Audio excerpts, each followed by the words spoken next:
Hi friends, ఎలా ఉన్నారు? చూడండి ఫ్రెండ్స్, స్టాక్ మార్కెట్‌కి సంబంధించి వచ్చే వారం అంటే నెక్స్ట్ వీక్ స్టాక్ మార్కెట్ ఎలా ఉండబోతుంది అనంటే చూడండి. యూఎస్, ఇరాను, ఈ ఇరాకు, ఈ వార్ కైండ్ ఆఫ్ ఇంపాక్ట్ ఎలా ఉందో మీరు చూస్తున్నారు.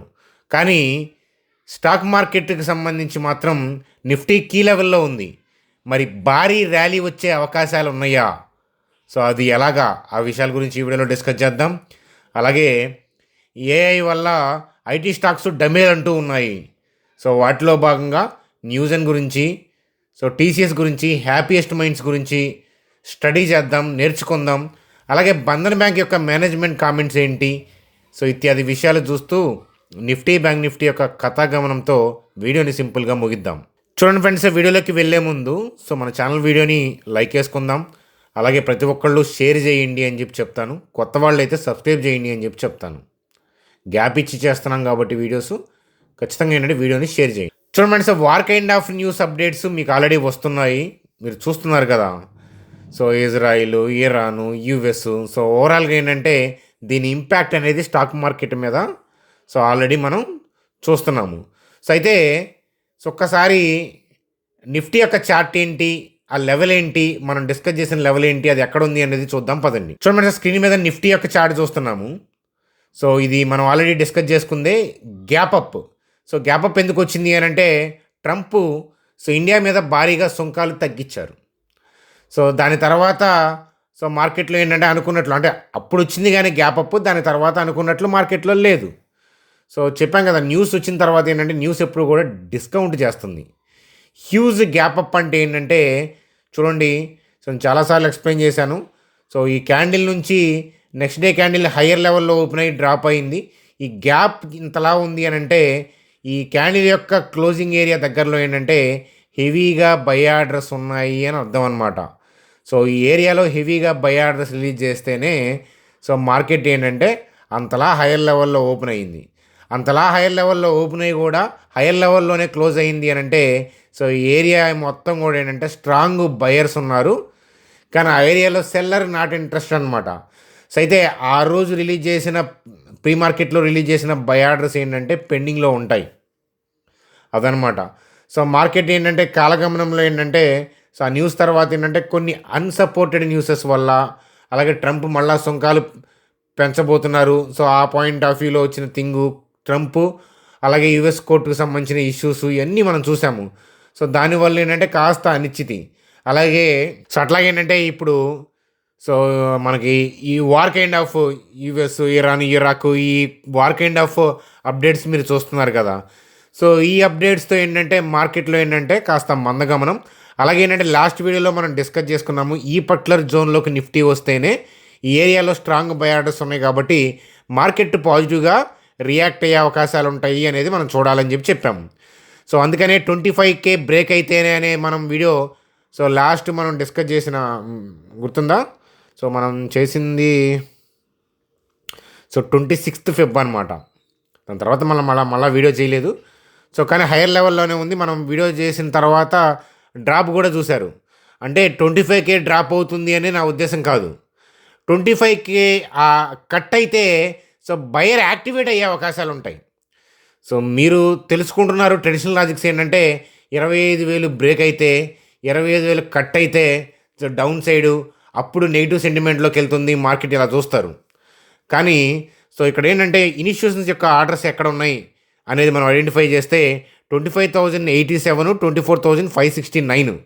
కాబట్టి ఏంటంటే ఈ ఏరియాకి మార్కెట్ వస్తే కనుక ఇక్కడ నుంచి ర్యాలీ అయ్యే అవకాశాలు ఉంటాయి, పాసిబిలిటీస్ ఉన్నాయి. కానీ ఇక్కడ వార్ కైండ్ ఆఫ్ థింగ్ నడుస్తుంది, అది టెంపరీ. అది మన ఎకానమీని ఏంటంటే బాగా సివియర్గా ఇంపాక్ట్ చేసే అప్డేట్ అయితే అది కాదు.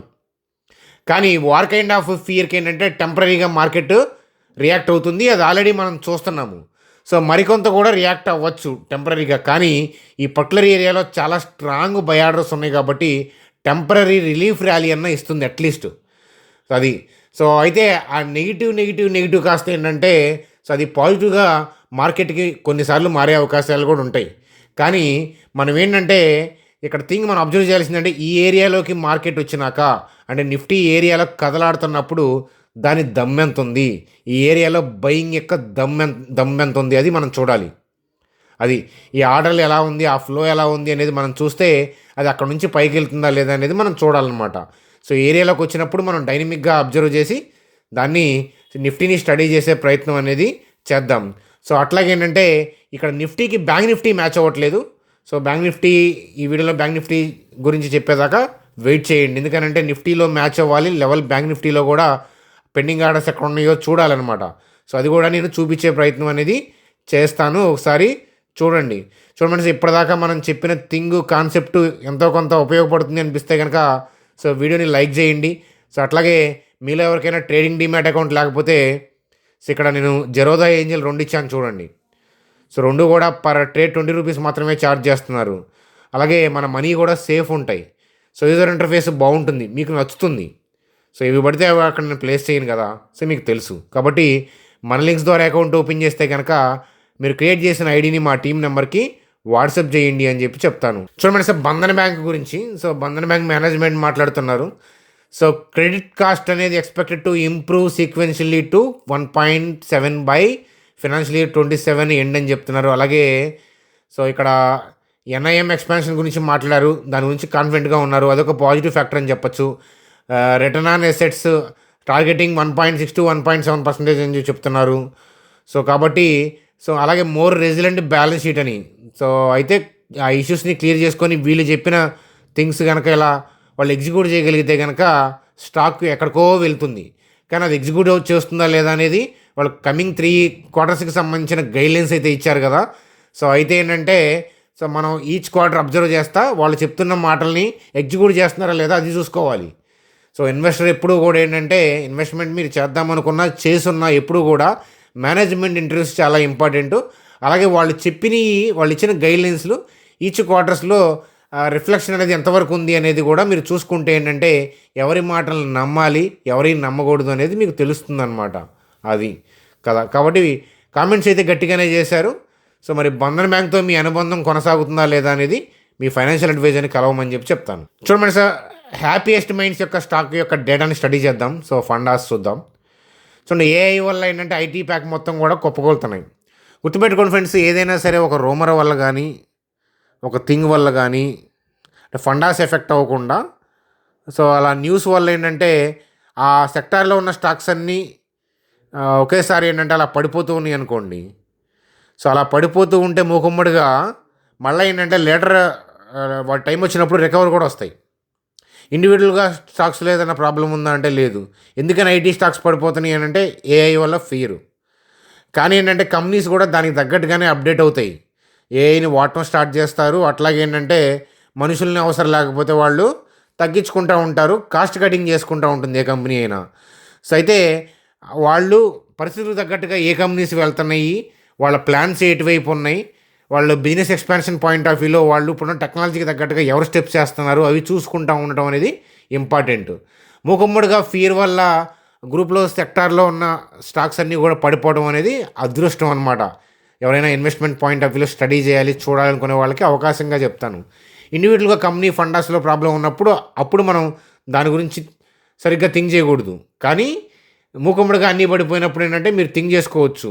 సో స్టాక్ ప్రైజ్లు పడిపోతుంటాయి అబ్బాయి, అవి సర్వసాధారణం స్టాక్ మార్కెట్లో, వాటికి భయపడితే ఉపయోగం లేదు. కానీ వాటిల్లో అంటే అట్లాంటి థింగ్స్లో టెంపరీ ఫాల్స్లో అవకాశాలని వెతుక్కోవాలి టార్చ్ లైట్ వేసి. సో అదే స్టాక్ మార్కెట్ అనమాట. సో అయితే సో ఇక్కడ చూడండి, ఇక్కడ నేను చెప్పేవన్నీ కూడా స్టాక్ పాయింట్ ఆఫ్ వ్యూలో నాలెడ్జ్ షేరింగ్ పాయింట్ ఆఫ్ వ్యూలో డిస్కస్ చేస్తున్న పాయింటర్స్. కానీ మీరు ఏంటంటే ఏదైనా డెసిషన్స్ తీసుకోవాలంటే మాత్రం మీ ఫైనాన్షియల్ అడ్వైజర్ని కలిసి మాత్రమే డెసిషన్స్ తీసుకోవాలి. సో వీడియోస్ అన్నీ కూడా మా వ్యక్తిగతమైన అభిప్రాయాలు అనమాట. చూడండి, ఇక్కడ P&L స్టేట్మెంట్ చూస్తే సేల్స్ గ్రోత్ ఉందా, ఉంది. ఆపరేటింగ్ ప్రాఫిట్ బాగుందా, బాగుంది. సో ఇక్కడ ఉన్న డేటా ప్రకారం మొత్తం కూడా కన్సిస్టెన్సీ ఉన్న కంపెనీ ఇది. బ్యాలెన్స్ షీట్లోకి వెళ్తే సో ఇక్కడ క్యాష్ రిజర్వ్స్ కూడా ఉన్నాయి. హ్యాపీయెస్ట్ మైండ్స్కి చూడండి, ఇక్కడ స్టాక్ యొక్క ప్రైస్ టు ఎర్నింగ్ అనేది 26లో ఉంది. చార్ట్ చూస్తే కూడా ఏంటంటే చాలా లక్రేటివ్గానే చార్ట్ కూడా ఉంది. సో టెక్నికల్గా మనం చాలాసార్లు చూసాము, అయినా ఫియర్ వల్ల పడుతూ ఉందన్నమాట. సో ఒకసారి అబ్జర్వ్ చేయొచ్చేమో, చూడండి ఒకసారి కంటితో చూడొచ్చేమో, క్లోజ్గా చూడండి. అలాగే ఏంటంటే ఈ స్టాక్ పాయింట్ ఆఫ్ వ్యూలో మీరు ఏదైనా డెసిషన్స్ తీసుకోవాలంటే మాత్రం మీ వ్యక్తిగతమైన ఫైనాన్షియల్ అడ్వైజర్ని కలవండి, మీరు కూడా రీసెర్చ్ చేసుకోండి అని చెప్పి చెప్తానమాట.